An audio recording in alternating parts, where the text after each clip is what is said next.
By far the best investment you can make is in yourself. If you invest in yourself, nobody can take it away from you.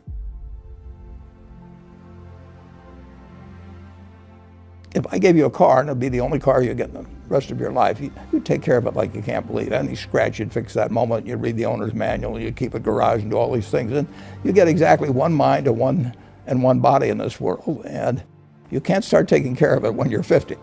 Just remember that you just got one mind and body to get through life with. And the most important thing is really who you associate with. You want to associate with people that are better than you are. I mean, basically, you'll go in the direction of the people that you associate with.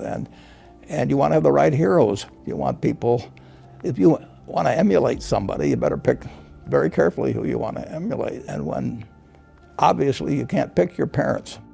They're going to have an enormous influence on you, but you don't get a choice on that. But you get choices as you go down the line. And you want to copy. And the most important for most people in terms of that decision is their spouse. It's also important in terms of a partner in business, but the partner in life is the most important one. You want to pick a spouse that's better than you are. Biggest mistakes people make when investing?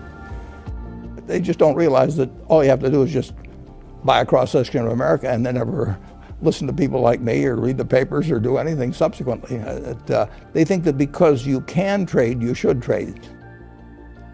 You buy a farm, you buy an apartment house, you can't resell it tomorrow. Now you get something handed to you, liquidity, which is instant. You can sell, and the cost of doing it are pennies, compared to other kinds of investment activity. So because they can so easily move around, they do move around, and moving around is not smarter than investing. You have a pretty cool morning routine regarding what you have for breakfast and how prosperous you feel. What is that? I eat exactly what I like to eat. If somebody offered me a deal when I was 20 and said, you're going to live 1 year longer, instead of living to 88, you'll live to 89 or whatever it may be, if you eat nothing but broccoli and Brussels sprouts and onions and all these things.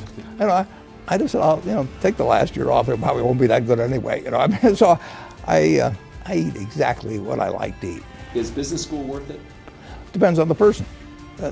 Much more than it depends on the school. Some people are going to get a lot out of advanced education, and some people are going to get very little. And I don't even think it's important that every person go to college at all. We have all kinds of jobs at 70 or so thousand a year, 80,000 a year, that college training is not of use. And I actually was not keen on going to college myself. Yeah, my dad kind of jollied me into it. He could get me to do anything, but I knew I could have a good time. I liked investing, and I could read the books. It's a big commitment to take 4 years, and the cost involved, and maybe the loans involved, and everything. I think depending on what your interests are in life, I don't think it's for everybody. I think it's for a lot of people. But there ought to be a reason you're going, and I didn't really see much reason.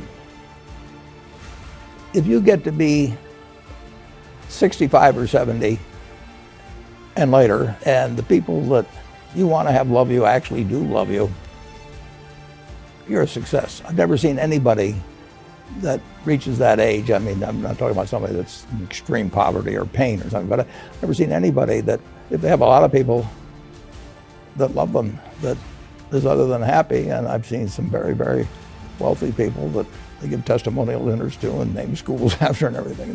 Nobody loves them. The best investment you can make is in yourself. If you invest in yourself, nobody can take it away from you.